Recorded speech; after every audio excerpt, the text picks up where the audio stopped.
আসেন আপা, সামনে চলে আসেন। আপনার নামটা বলেন।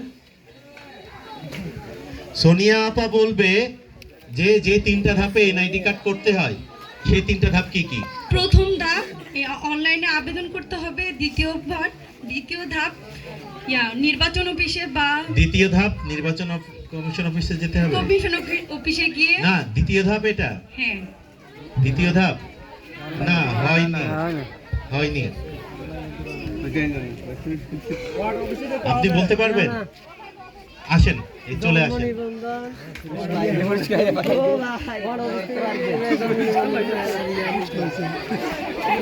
আপনার নাম? জাভেদ ভাই বলবে তিনটা ধাপ কি কি। প্রথম হচ্ছে কম্পিউটার দোকানে যেয়ে আবেদন করতে হবে। হ্যাঁ, প্রথমে আবেদনপত্র পূরণ করতে হবে। সেটা কম্পিউটারের দোকানে গেলেও হবে, আবার নিজের বাড়িতেও যদি কম্পিউটার থাকে কিংবা বন্ধুর যদি কম্পিউটার থাকে, মানে অনলাইনে আবেদনপত্র পূরণ করতে হবে।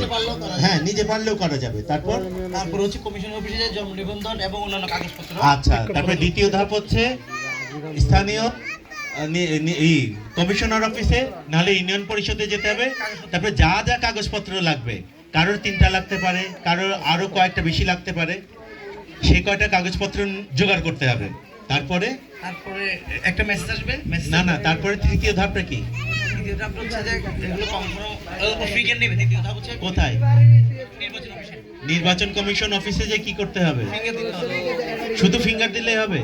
তাহলে এই কাগজপত্রগুলোর কি হলো? কাগজপত্র জমা হবে, জমার পরে আর কি। তার মানে যে কাগজপত্রগুলো আগে এই অনলাইনে আবেদনপত্র পূরণ করেছি সেটা কি করতে হবে?